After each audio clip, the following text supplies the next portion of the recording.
Assalamualaikum warahmatullahi wabarakatuh. Saya Amiga Anggreni, mahasiswa Ilmu Hubungan Internasional Universitas Andalas. Dalam kesempatan kali ini, saya akan mempresentasikan hasil penelitian saya dengan judul Upaya Tiongkok dalam mencapai kepentingan energi di wilayah Arktik. Dilatar belakangi oleh BRI sebagai bentuk kebutuhan Tiongkok akan energi sebagai pendukung industri yang menyokong pertumbuhan ekonominya. Produksi energi domestik Tiongkok tidak dapat memenuhi pasokan energi yang dibutuhkannya, sehingga mengupayakan Tiongkok untuk mengantisipasinya melalui impor energi dari beberapa kawasan seperti Timur Tengah, Asia, dan juga Afrika.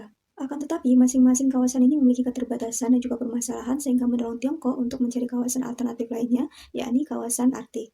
Tiongkok sendiri telah memasuki kawasan Arktik di tahun 1990-an, lagi terlihat aktivitasnya hingga tahun 2000-an. Di tahun 2007, Tiongkok mengajukan diri sebagai observer pada Arctic Council dan mendapatkan observer secara ad hoc. Di tahun 2013, Tiongkok kembali mengajukan diri dan mendapatkan observer secara tetap. Di tahun yang sama, Tiongkok juga telah melakukan kerjasama dengan sejumlah negara-negara di Arktik.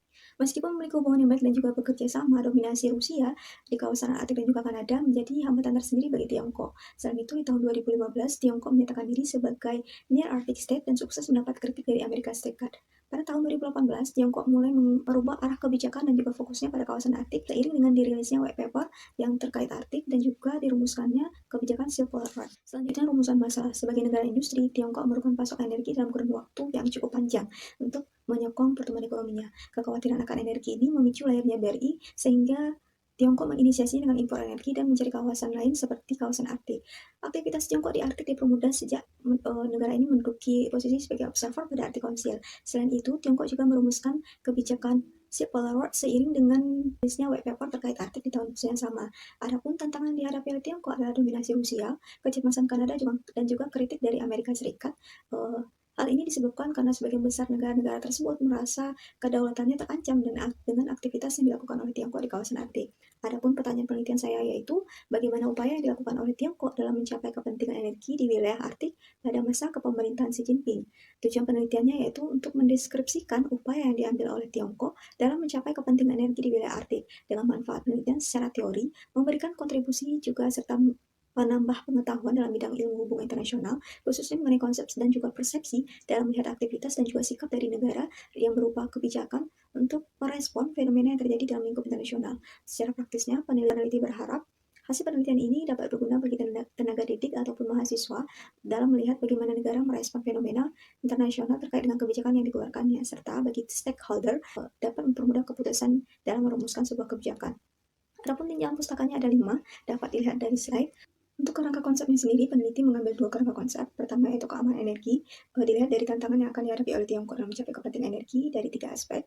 Yang pertama yaitu ketersediaan energi, kedua keterjangkauan terhadap hasil energi, dan juga kemampuan militer. Selanjutnya itu diplomasi energi yang akan diaplikasikan dalam menjawab pertanyaan penelitian dengan 2 aspek, yaitu pertama promosi energi global Tiongkok dan juga pengambilan kebijakan terkait dengan kepentingan yang ada. Selanjutnya metode penelitian, jenis dan pendekatan penelitian. Penelitian ini berjenis penelitian deskriptif dengan pendekatan penelitian yaitu kualitatif. Untuk batasan penelitian tersendiri, batasan waktunya dari tahun 2013 hingga 2019, untuk batasan isunya pada upaya yang dilakukan oleh Tiongkok dalam mencapai kepentingan energi di wilayah Arktik. Adapun tingkat analisisnya, unit analisis yaitu upaya yang dilakukan oleh Tiongkok dalam mencapai kepentingan energi di wilayah Arktik. Unit eksplanasinya itu lebih kepada tantangan yang akan dihadapi oleh Tiongkok dalam mencapai kepentingan tersebut.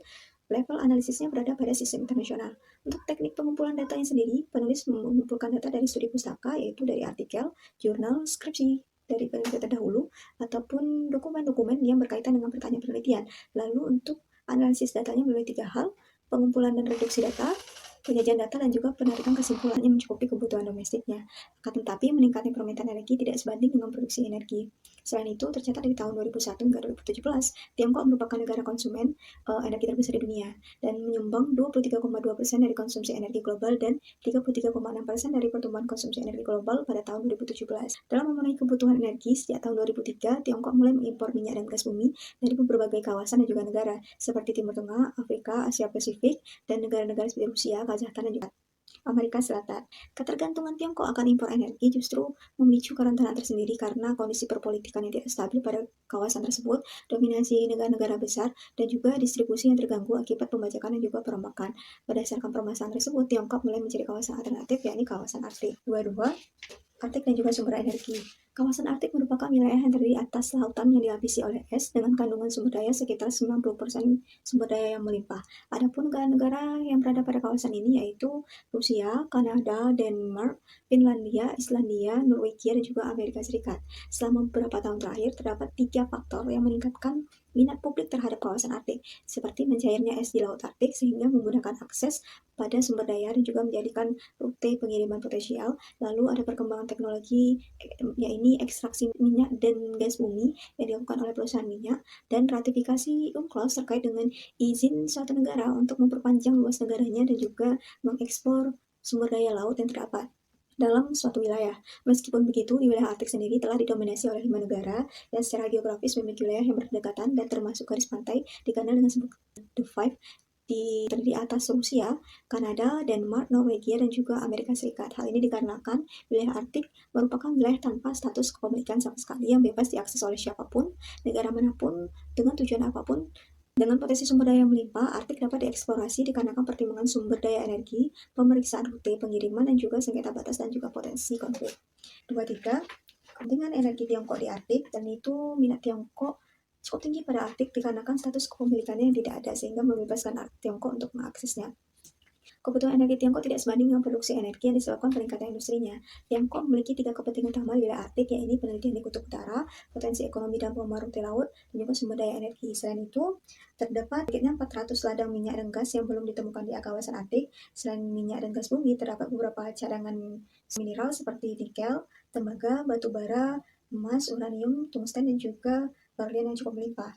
Tiongkok sendiri mulai tertarik pada kawasan Arktik sejak tahun 1990-an. Hal ini dibuktikan dengan ekspedisi pertama melalui Snow Dragon yaitu Icebreaker di tahun 1994. Namun aktivitas Tiongkok tidak lagi terekspos hingga tahun 2000-an. Di tahun 2004, Tiongkok kembali melakukan ekspedisi penelitian pada sebuah kepulauan Svalbard di Norwegia Utara. Selain itu, di tahun 2007, Tiongkok juga mengajukan diri sebagai observer pada Arctic Council dan mendapatkan observer secara ad hoc. Tidak puas dengan hal tersebut, Tiongkok kembali mengajukan diri pada tahun 2013 pada Arctic Council dan mendapatkan observer secara tetap. Selanjutnya itu kebijakan energi Tiongkok. Kok ini berkaitan dengan keamanan energi di setiap kepemimpinan itu berbeda. Sebagian besar kebijakan itu berfokus pada sektor ekonomi namun beralih pada energi. Di masa pemerintahan Mao Zedong itu pertumbuhan ekonomi dan percepatan industrialisasi sebagai prioritasnya. Selain itu, kebijakan energinya itu lebih pada mengamankan suplai energi secara primer dengan program perencanaan 5 tahun dimulai dari tahun 1952 hingga 1979. Pada tahun pemerintahan Deng Xiaoping melakukan reformasi ekonomi serta untuk kebijakan energinya mengalami pergerakan yang konsisten dengan mengurangi kontrol pemerintah pusat dalam penanganan energi yang menjadikan tanggung jawab Kementerian Energi dan mengambilkannya kepada perusahaannya yang telah terbentuk.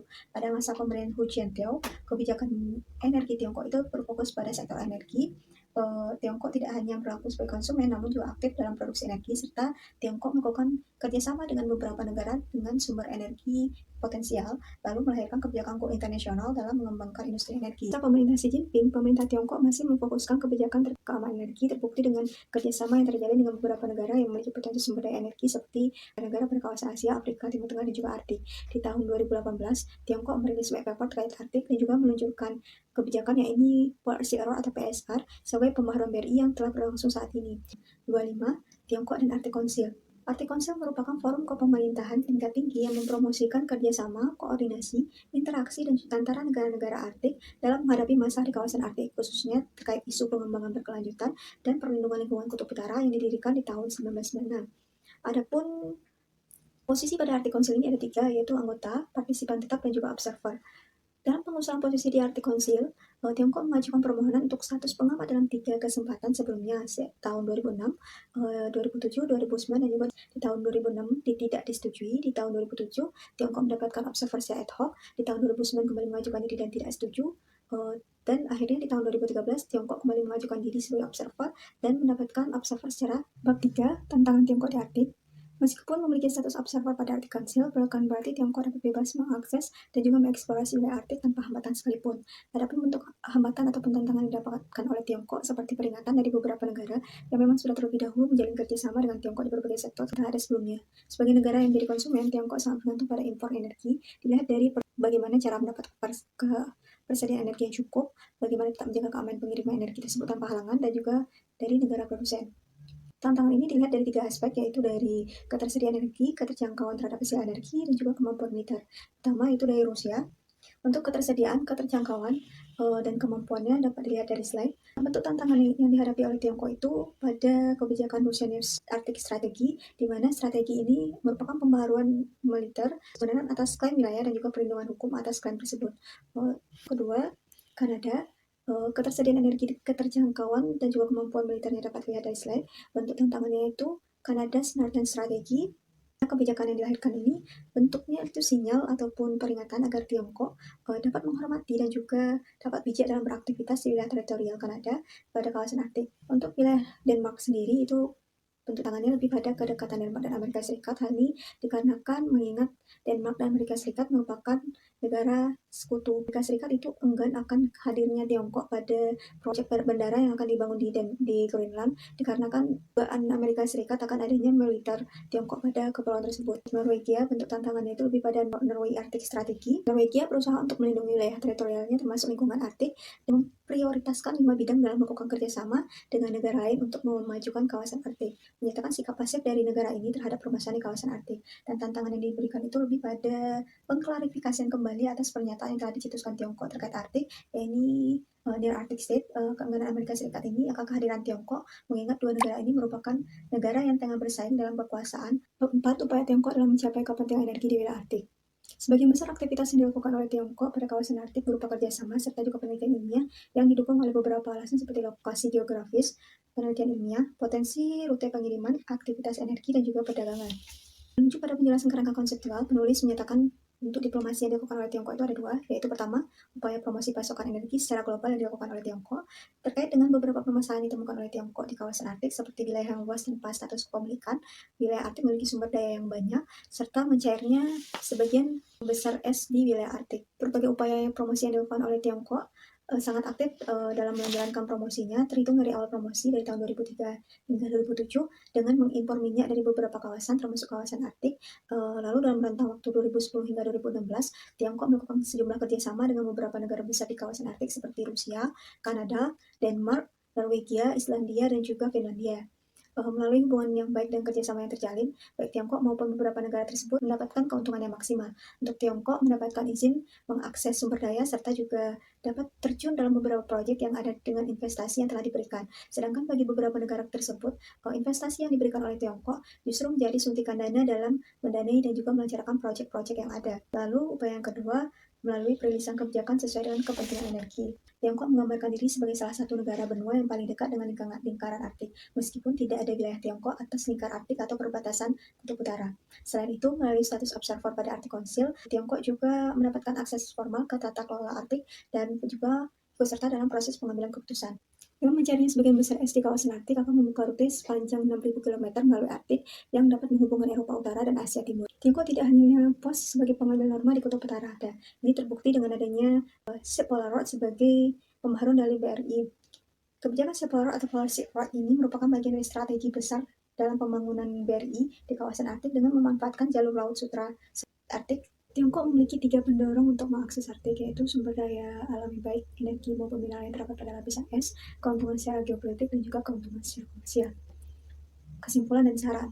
Adapun kesimpulannya itu, upaya yang dilakukan dalam mencapai kepentingan energi di kawasan Arktik melalui promosi energi dan kebijakan terkait kepentingan energi untuk promosi energi dilakukan oleh Tiongkok melalui hubungan diplomatik serta kerjasama dengan negara-negara kawasan Arktik seperti Rusia, Kanada, Denmark, Norwegia, Islandia, dan juga Finlandia. Pada perilisan kebijakan sendiri, Tiongkok merilis Polar Ship Road seiring dengan rilisnya white paper di tahun 2018. Hal ini membuktikan bahwa diplomasi energi Tiongkok sukses dengan berbagai upaya yang telah dilakukannya. Untuk sarannya, penulis menyarankan kepada penelitian berikutnya menganalisa upaya yang dilakukan oleh Tiongkok dalam mencapai kepentingan energi di wilayah Arktik dengan sudut pandang yang berbeda serta pengaplikasian teori yang berbeda pula, sehingga penelitian mengenai isu ini semakin beragam. Sekian yang dapat saya sampaikan. Saya akhiri dengan wabillahi taufiq walhidayah. Wassalamualaikum warahmatullahi wabarakatuh.